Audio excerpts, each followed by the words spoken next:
Hello and welcome to the RMI Advantage video training series. Today we will discuss the General Ledger setup. You can use the General Ledger setup window to enter information about how you want to handle certain accounting issues in your company. For example, we can use the General Ledger setup window to specify invoice rounding details, the currency code for your local currency, address formats, and whether you want to use an additional reporting currency. Within Advantage, we'll go to Financial Management, and we'll move over to Setup. And then from Setup, I'm going to select General Ledger Setup.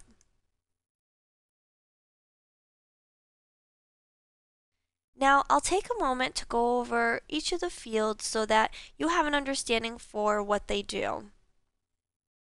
We'll start here from the Allow Posting From field. Here you can enter the earliest date on which posting to the company is allowed. The Allowed Posting To date, right below it, is where you enter the last date on which posting to the company is allowed. So, for example, if I wanted to only allow posting for the month of June, I would come in here and select 06/01.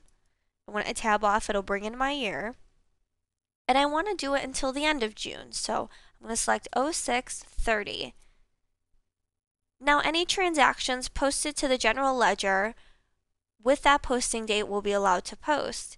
Anything outside of that range, if it's before 6/1 or after 6/30, will not be allowed to post. You'll have to push these posting dates out.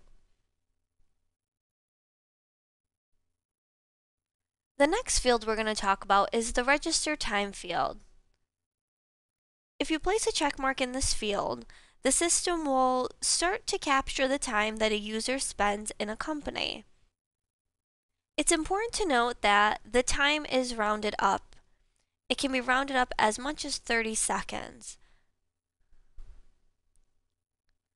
The next area we're going to move down to is the local address format. Here you can specify the format in which you'd like your address to appear on the printouts. I'm going to go ahead and pull this down. And you can select any of these options. We have city, state, and zip code selected, but you can select city and zip code or any of the options that we have here. The local contact address format is where you specify where you want the contact name to appear in the mailing address. If I go ahead and select the drill down, right now we have after the company name is where we want our contact information to show up, but we can select it to show first or last if we'd like. If you select first, the program will print the contact name as the first line in the mailing address, and then it will be followed by the company name and then the street and the company address. If you select after the company name, the program will print the company name as the first line in the address, and then the contact name as the second line, and then it will be followed by the street and the rest of the address.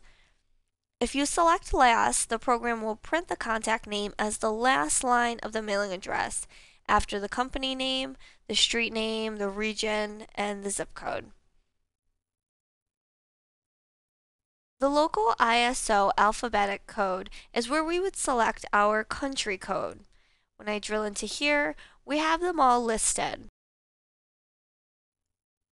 The next field, the Invoice Rounding Precision field, is where you specify the size of the interval to be used when rounding amounts in your local currency. You can also specify the invoice rounding for each currency in the currency table. In the invoice rounding type is where we'd specify whether an invoice amount will be rounded up or it'll be rounded down. If I drill into here and show you the options, we have three here: nearest, up, and down. By selecting nearest, the program will round up digits that are greater than or equal to 5. Otherwise, the program will round down. If we select up, the program will round the amount up, and if we select down, then the program will round the amount down. We're going to select nearest. The next field is our Allow GL Account Deletion Before field. The date in this field determines if and when GL accounts can be deleted. If you enter a date in this field, GL accounts with entries on or after this date cannot be deleted. And in our next field, the check GL account usage, the check mark in this field indicates that you want the program to protect GL accounts that are used in setup tables from being deleted. If there is a check mark and you try to delete a GL account, the program will check if the account is used in any of the setup tables. In our next area here on the General tab, we're going to be dealing with multi-currency. Advantage can handle multi-currency, and within this area is where we can set up our local currency and the symbol that we'd like to show. Let's start up here at the top at the EMU currency. By placing a check mark in this field, you are saying that your local currency is an EMU currency. Underneath in our local currency code, we enter the currency code for the local currency. You can enter a maximum of 10 characters, both numbers and letters, and this code will appear on your invoices and reports that are in your local currency. In our next field, the local currency symbol, we would place in here the symbol of our local currency. In our case, it's the US dollar, but if you were dealing in euros or any other currency, you can enter that symbol here. And in our ISO alphabetic code, we could select the ISO code for our local currency. In our case, it's still the United States, so we selected USD.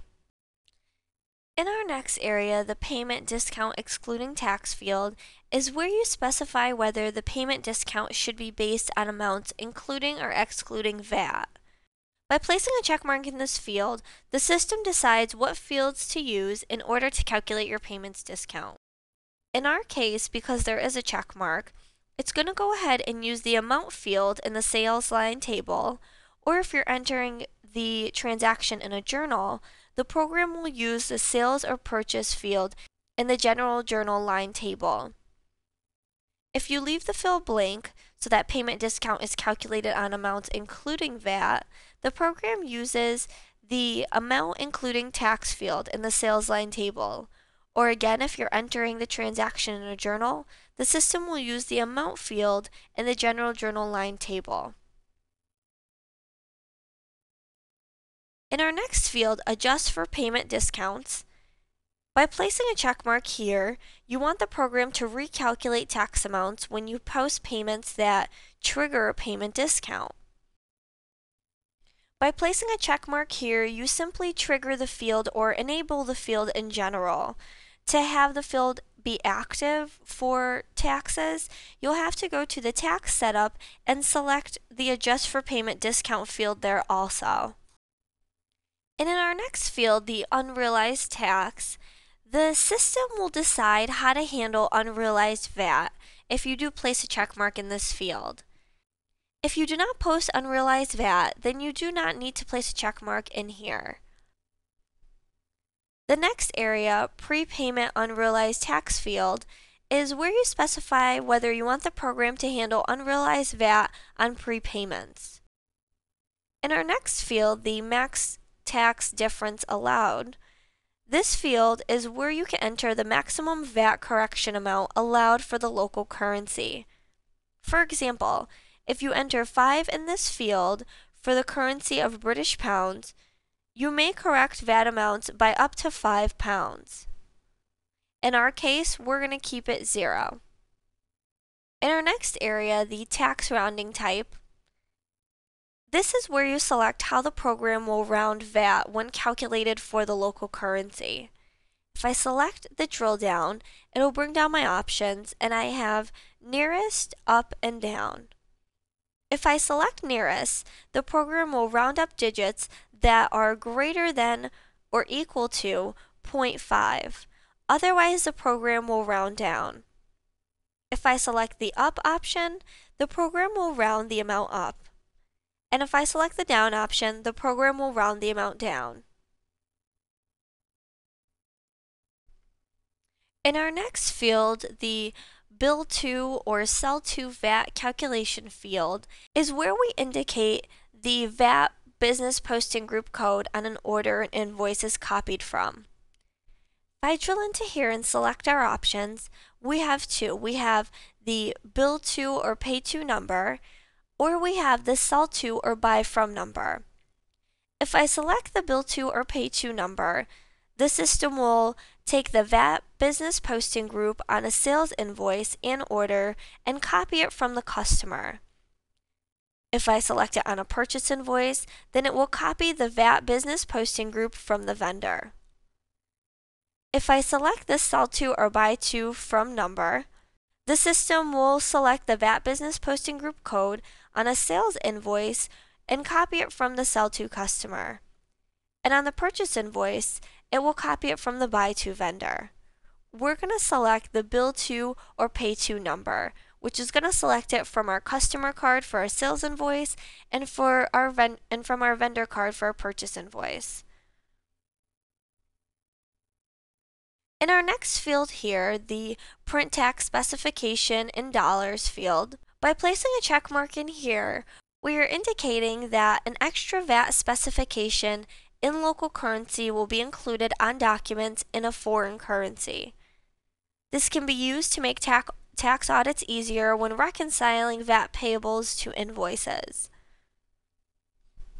And in our last field here on our General tab, we have our VAT in use field. Check this field if the tax rather than sales tax is used for this company. From here, I want to go ahead and move on to my numbering tab. In the numbering tab is where we select our number series to generate on various documents. Starting with the bank account numbers, this is the number series that we want to select or generate through when we create a new bank account card.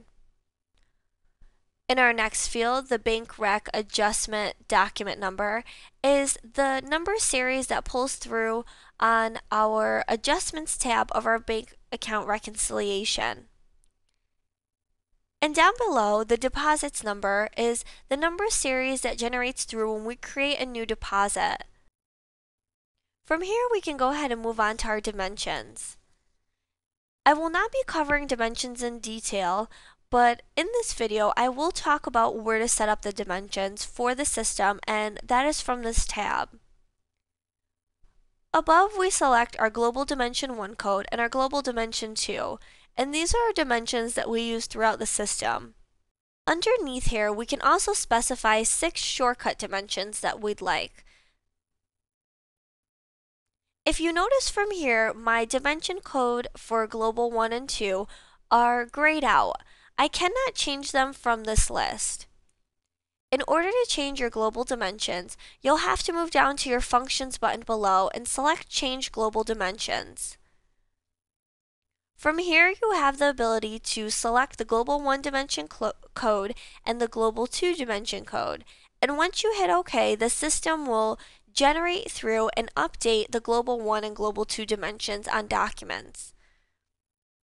This will not change anything that has been posted already. It will only change from here moving forward.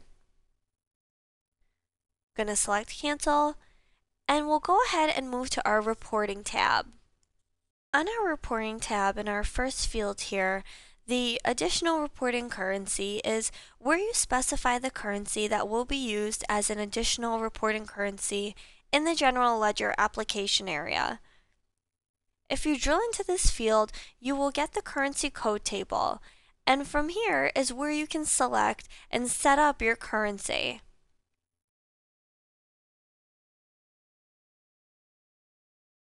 And in our tax exchange rate adjustments field, if you want to post an additional reporting currency, you must specify in this field how the account set up for the VAT posting in the VAT posting setup table will be adjusted for exchange rate fluctuations. And from here, we'll go ahead and move to our Applications tab. In our first field, the Application Rounding Precision is where you can specify the size of the interval that will be allowed as a rounding difference for the dollar amount when you apply entries to the dollar amount in a different currency. In our payment discount tolerance warning field, a checkmark in this field will indicate that you want a warning to appear every time an application occurs between the dates specified in the payment discount date field and the payment discount tolerance date field in the general ledger setup. Our payment discount tolerance field contains the posting method which the program follows when posting a payment tolerance. If I drill into here, our options are payment tolerance accounts and payment discount account.